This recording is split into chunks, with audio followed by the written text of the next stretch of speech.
2024 BRICS Summit opens in Russia.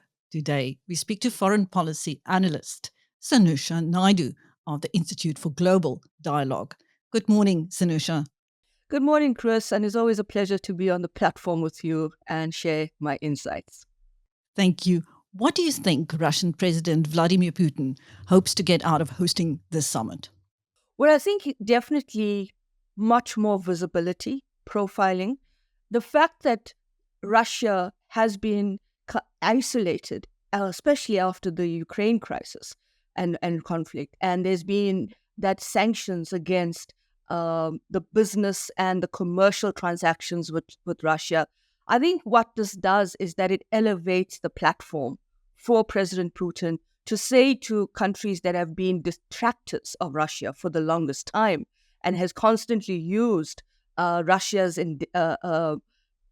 space as one to push back against Russia and say, hang on, you violated international law, actually makes it a very, very sweet spot for President Putin to be sitting at the BRICS, to be hosting it in Kazan, as well as to demonstrate to the world that, hey, heck, I don't have to come to your platform, but everybody comes to where I am as well.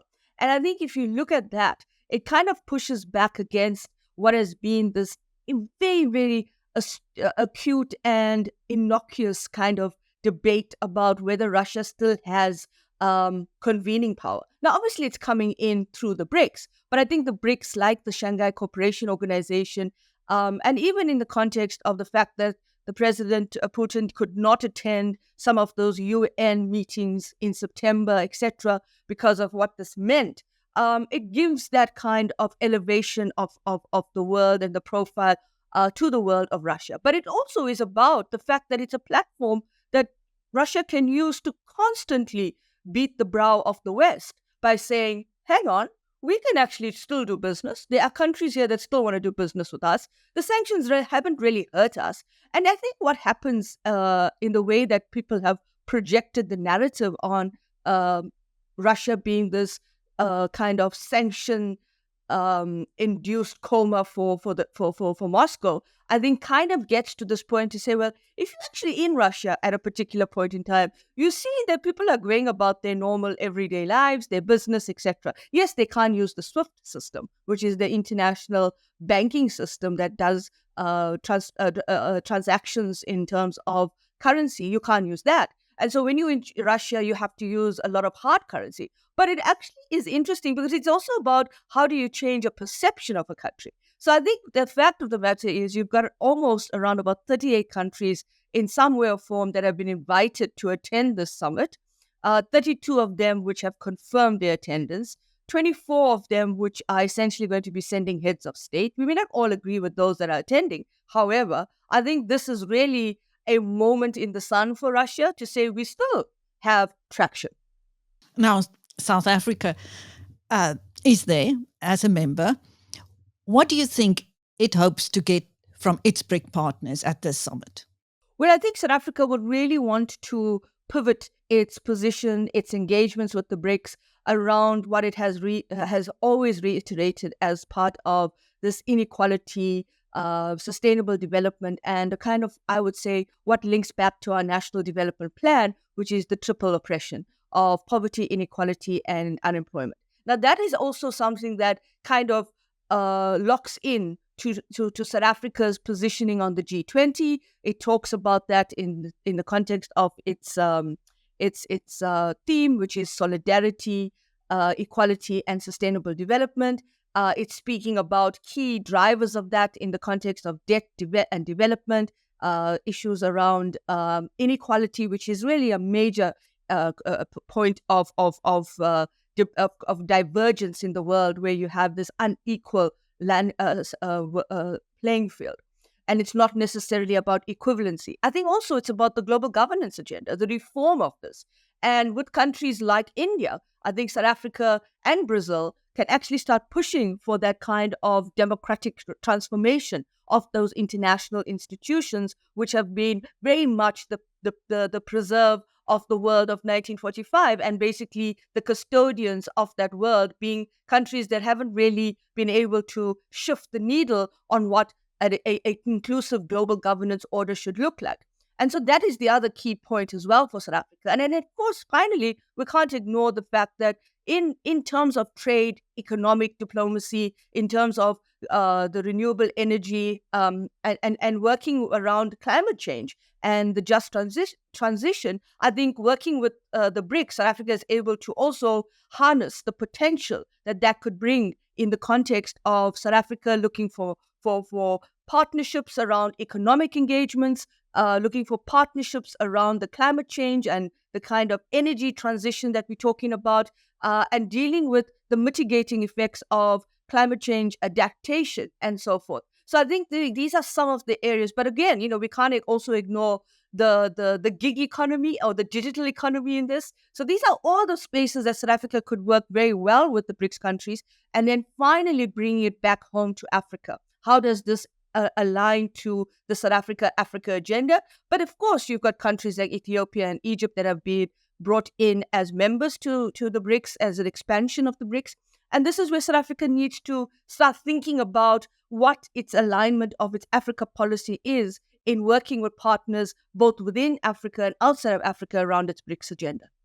What do you think we can expect from this summit with regards to increased trade in local currencies? I think that's the big talking point. Because if you remember, Chris, in the run-up to last year's summit, there was a lot of talk about the BRICS creating a third global reserve currency. I mean, that comes with a lot of different types of structural issues that need to be aligned, etc. And the idea that this BRICS reserve currency, or the BRICS currency as they were calling it, would be aligned to a kind of a gold standard, that kind of alignment. Of course, we're not there. And I think what has happened in this summit, in the run-up to this summit, there's been a tempering of that kind of argument, that the BRICS are not going to create a third currency. And I don't think they want to create a third currency. And that's the kind of misinterpretation that happens in global debates and in mainstream media. But I think what they really want to do is, like you pointed out, is to strengthen and instrumentalize the frameworks, as well as the rolling out of some of those piloting projects around the use of localized currency. If you think about India, we look at India. India has something called RuPay on the go. And RuPay is a very interesting a payment system that is used with countries in, they use it internally as well as they can use it now externally. And I think, if I'm not mistaken, I stand corrected, Iran and India are looking at that space of localizing the credit payment system in terms of how you use the RuPay. Same with China. China is using a lot of its renminbi or its currency in terms of bilateral trade transactions. And I think this helps to also move away or lessen dependence on volatility in financial markets. Because if you think about the fact that the dollar is also caught within this the space of how, what happens in the upcoming US elections are going to be critical in terms of what happens to the global financial markets, as well as in terms of the global economy. Having these kinds of options on the table for the BRICS countries is going to be key. So listening to President Putin yesterday deliver his inaugural address to the BRICS Business Council, he spoke about something very interesting. He didn't speak about economic diplomacy. He calls it economic sovereignty. And I think economic sovereignty tells you that having a credit payment system, looking at how logistics or having a subgroup of transport logistics with regard to shipping lanes and maritime security around economic and commercial lanes, choke points are going to be critical. Looking at how you may use perhaps the kind of dynamic of creating a BRICS credit payment system, a BRICS credit kind of rating system. All of this is about this notion that if you start not moving away, but lessen dependency, because dependency is what ties you and locks you into this current global financial markets. And this current financial global markets are also kind of very highly volatile.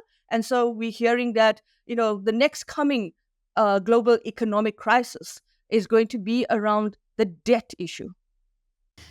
Sanusha, what do you expect from this summit with regards to expansion? Well, I think we should not assume that expansion will take place like we saw at the end of the 15th BRICS Summit, where South Africa hosting had announced 6 new members. We know one of those members declined the invitation, which was Argentina, which has a very interesting president. And then, of course, Saudi Arabia, which has not necessarily said they have joined formally. So they kind of still sitting, if you want to call it, as an observer. And they haven't really come out and, you know, inculcated the BRICS within their kind of global for their global footprint. So that still remains to be seen what happens after this summit, and what the Saudi Arabian government and authority or the monarchy would do, what the crown prince would do. I would say for this summit, my expectation is low on expansion. We're not going to see new members come in. Perhaps what we need to look at very carefully is what has been little drips that the Russian media, as well as the Russian foreign minister, have been saying, and even the inner circles of and people working on the BRICS from the National BRICS Council there in Russia, as well as their foreign ministry and various other ministries, is that I think they're talking about a partnership model. And a partnership model means that it's not going to be, oh, we've now announced that there's the next 6 new members that are going to join. It's going to be a model that's going to look at where you create partnerships around particular projects. And that is a different interpretation, in my opinion, and from where I sit, about what membership means. Because to my mind, I haven't seen any kind of deeper discussion, deeper documents on what is the criteria, principles, standards around membership and how that will evolve. Because that in itself then means that if you're going to create membership, you have to start sharing your power base, your power space. And that I'm not sure that the permanent members of the BRICS, particularly Brazil, Russia, India, and China and South Africa, are willing to go there so fast, because it then challenges who is actually the ultimate decision maker in the BRICS. So you can have this kind of approach where you can say the consensus approach is what defines BRICS decision making, and that we have this underlying kind of motto that says the right to agree to disagree. But the complication and the complexity becomes is when you expand, you have to share that right to agree to disagree. And so there are countries that, if you look at the so-called I think there was on social media in the last 24 hours or 48 hours, there's been a leak of how many countries are going with the list of names. And that tells you you've got Belarus there, which is a Russian, pro-Russian country. You've got Morocco there, which then creates tensions for South Africa. You've got Algeria there, which is, again, questions between Algeria and Morocco. You've got also Palestine on the list to attend. And of course, you have some of the Central Asian republics, like I think Tajikistan and Kazakhstan. So this is very important for us to bear in mind, that there are some names that were coming out in the media about countries that will be attending the BRICS Summit at the invitation of the Russian presidency, haven't been there. For one, Pakistan hasn't been included in the list. So it seems to me that right now there's a tempering of what BRICS membership, extension of invitations to join the BRICS as a full member mean. Because what the Russian presidency also spoke about is a kind of an induction period of new members into what is constituted or identified as the BRICS culture and the BRICS family. Now, whatever that means, we'll have to find out what is the principle. So I think for now, it's a bit more tempered. I'm not sure that the inner core of the BRICS are ready to go the same route like last year. But I could be wrong, and I stand corrected, and probably you'll come back to me and say, Sanusha, you got it wrong. But I think what's interesting is that it raises the question of how important you find the mechanics around membership, and what are the instruments that are going to define those mechanics, and what does it mean for impact of those decisions. So if new members are coming in, and we already saw that Ethiopia and Egypt have also raised a red flag in the BRICS, where they said, well, we haven't conformed to this position that Russia and China support the BRICS, the UN security reform and membership of India, Brazil, South Africa. It should be an open space for people to go that route. So again, we're seeing those underlying tensions that may come up, and I suspect partnership countries is going to be the tagline for this BRICS. Do you think the permanent members feel that they are currently strong enough to take on the West, should they wish to do that without expansion? I do think so. And I think one of the things that they pride themselves on is the fact that you have so many countries looking to kind of leverage their own geopolitical interests.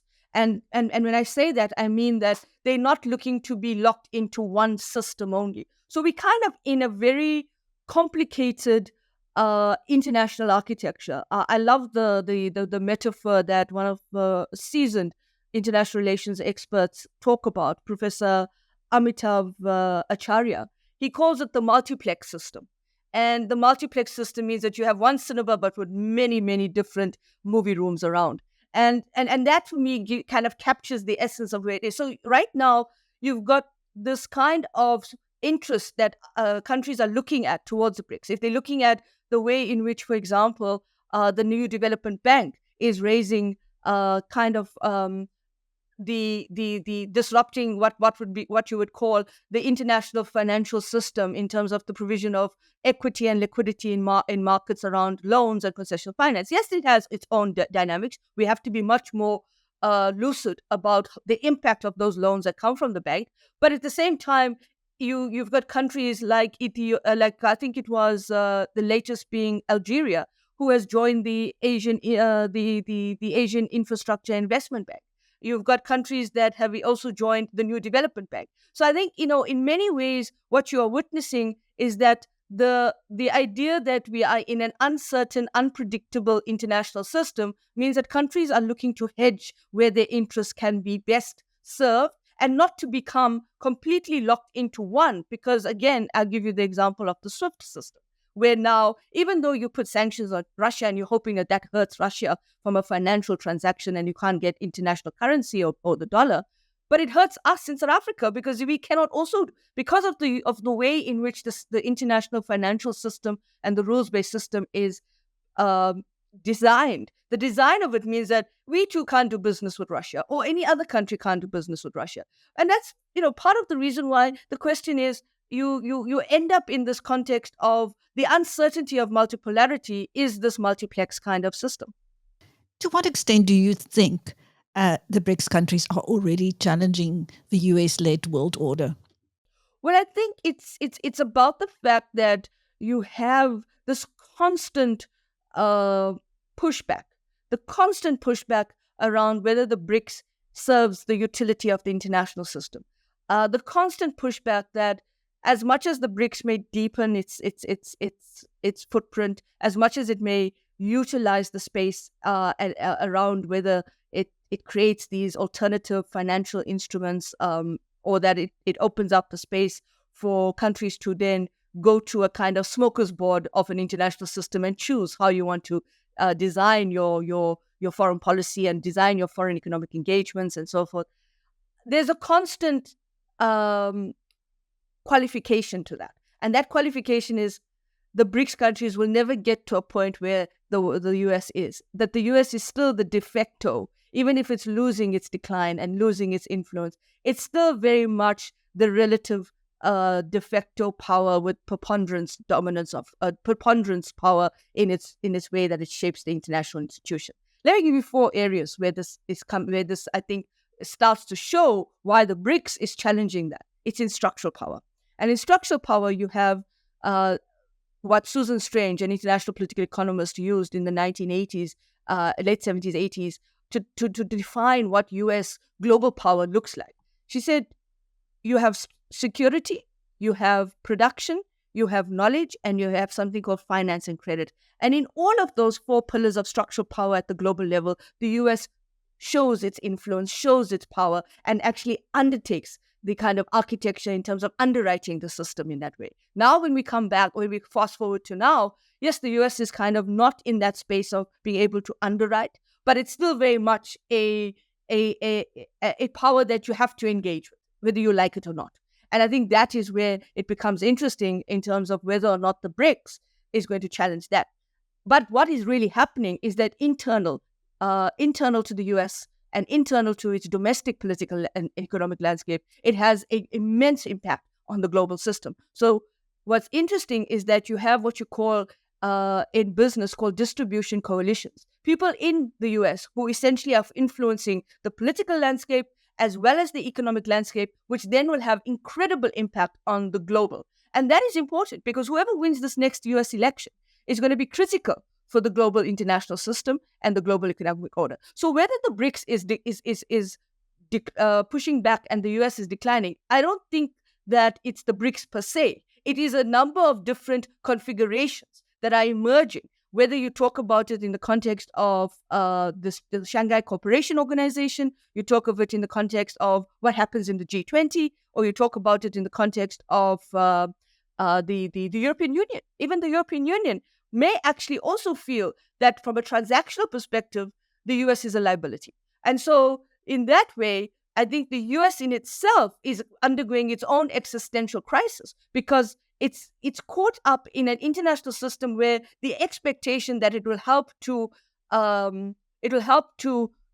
stabilize the international system is not there now. And what's happening domestically in the US is actually going to have a profound effect in whether the US becomes more isolationist, more protectionist, etc.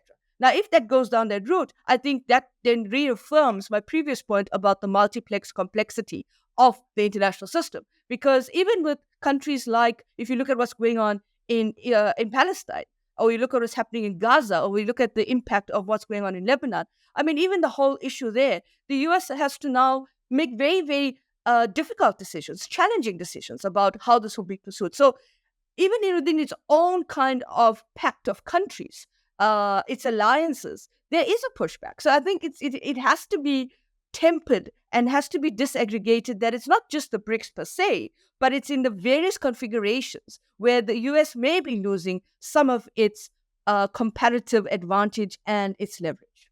Thank you. That was foreign policy analyst Sanusha Naidu of the Institute for Global Dialogue speaking to BizNews about the BRICS Summit currently being held in Russia.